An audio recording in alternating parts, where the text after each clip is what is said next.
Opa! A paz do Senhor, igreja. Grande abraço aos amigos, família, irmãos, colegas, né?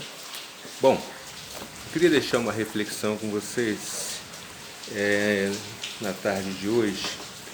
Em Mateus, capítulo 14, que eu vou estar lendo agora, a partir do verso 22, assim está escrito: E logo ordenou Jesus que os seus discípulos entrassem no barco e fosse adiante para outra banda, enquanto despedia a multidão.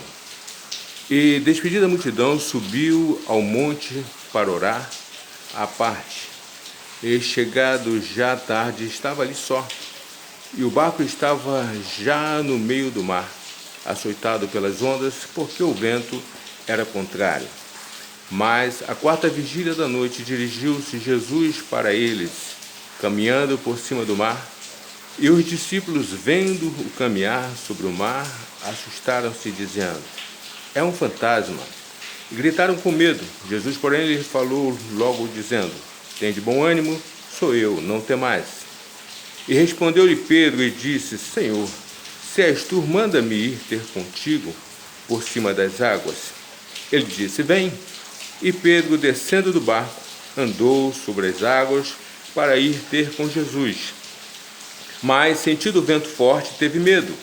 E, começando a ir para o fundo, clamou, dizendo: Senhor, salva-me. E logo Jesus, estendendo a mão, segurou e disse: Homem de pequena fé, por que duvidaste? É muito comum, ao falarmos de Pedro, lembrar daquele que traiu Jesus, né? É muito comum isso. Mas eu queria chamar a atenção nesse dia a respeito de um Pedro que, embora Jesus se referisse a ele de homem de pequena fé, foi o único que o ousou a sair do barco. Então, por mais que a fé de Pedro fosse pequena, a fé de Pedro e muito sobressaía com relação aos seus colegas, seus irmãos discípulos da época.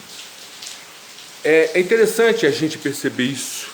A Bíblia diz que se a nossa fé fosse o tamanho de um grão de mostarda, diríamos a um monte para que ele fosse transportado para outro canto e assim aconteceria. Mas na verdade, a nossa fé é muito pequena de fato. E nós estamos aqui diante de um homem que, como disse, eu não estou falando de Jesus, que é muito comum a gente falar, mas ele era Deus. Não, eu estou falando de Pedro. Pedro andou sobre as águas. Pedro saiu do barco. Pedro ousou a confiar, porque ele sabia que aquele que o tinha mandado fazer era capaz de sustentá-lo. Ele sabia que ele podia confiar no Senhor. E ele andou sim sobre as águas. Mas infelizmente ele olhou para as suas limitações. Mas talvez a nossa posição, o nosso comportamento seja por desconhecimento. Eu quero ler também com os amados aqui o capítulo 8, o versículo 23 do mesmo livro de Mateus, que diz o seguinte: E entrando no barco, é uma outra situação também no barco, seus discípulos os seguiram, e eis que no mar se levantou uma tempestade tão grande que o barco era coberto pelas ondas, ele, porém, estava dormindo.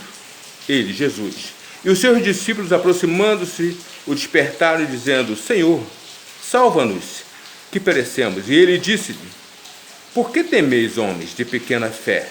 Então, levantando-se, repreendeu os ventos e o mar, e seguiu-se uma grande bonança.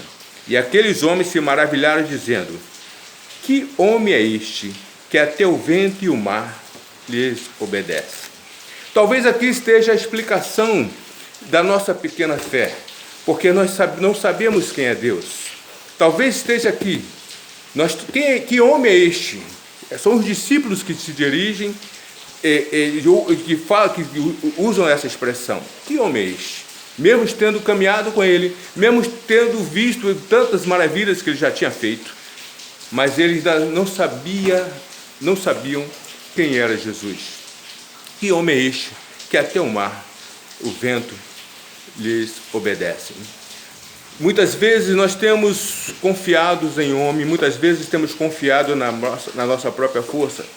E por sabermos, quando percebemos que somos incapazes de realizar, somos incapazes de fazer, e baseado nessa compreensão do eu, que é frágil, que é limitado, muitas vezes nós recuamos. E esquecemos que Deus é quem nos capacita. O apóstolo Paulo nos ensina, quando ele diz: posso todas as coisas, não na confiança dele, mas naquele que me fortalece. E ele está falando nesse momento de Jesus. Muitos são os homens que têm depositado a confiança em pastores, muitos são os homens que têm depositado a sua confiança em padres, muitos homens têm confiado a sua confiança na sua própria condição física ou intelectual. Mas há momentos que você percebe que todas essas coisas são nada diante do que o Senhor de fato pode fazer. Nós estamos agora passando por uma situação muito difícil, que é esse vírus, o coronavírus, que tem ceifado muitas vidas. Há de se preocupar? Sim, claro, mas a nossa confiança tem que estar no Senhor. Mas para tanto é preciso sabermos quem é o Senhor. Quem é o Senhor? Quem é Deus? É aquele que age somente quando há um culto, pentecostal? É aquele que age somente quando fazemos muito barulho, damos muito aleluia? Ou é aquele que ouve os nossos gemidos inexprimíveis, aquele que ouve o nosso coração, aquele que sabe que o que nós estamos sentindo, que nós verdadeiramente confiamos nele, independente das circunstâncias?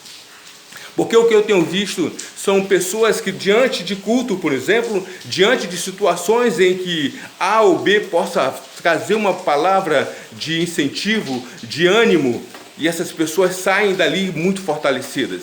Mas no outro dia, quando é somente ela e o travesseiro, a depressão vem. Como se ela dependesse novamente desse analgésico, vamos explicar assim, ou dessa motivação para passar aquela dor. Mas quando você verdadeiramente conhece Jesus, aí você pode estar sozinho, mas você sabe que você está sem a ausência de outro ou de outro ser igual a você, mas o Espírito Santo está presente, e Ele quem nos capacita, é Ele quem nos faz mais do que vencedor. Então, independente do que possamos fazer, independente de quem vai estar ministrando a palavra, a convicção de que Deus é quem faz é que nos dá a certeza da vitória. E aí sim, podemos ser mais do que vencedor. E aí não depende da motivação externa, do tipo de música que vai estar sendo tocada, ou quando eu digo de música de louvor ao Senhor, o ritmo, se é um louvor mais agitado ou não, se você está falando ou não, mas se você tem verdadeiramente fé, e verdadeiramente e para ter fé, eis o grande detalhe, é preciso saber quem é Deus. Sem conhecê-lo, sem ter intimidade com Ele, você não pode depositar a sua confiança plena, porque você não pode confiar naquele que você não conhece. Então é preciso conhecê-lo. As Escrituras estão aqui, que testificam a seu respeito. Estou me referindo à Bíblia. Elas estão aqui. Então você não conhecerá mais de baseado no ouvir falar, mas você vai conhecer de com Ele andar.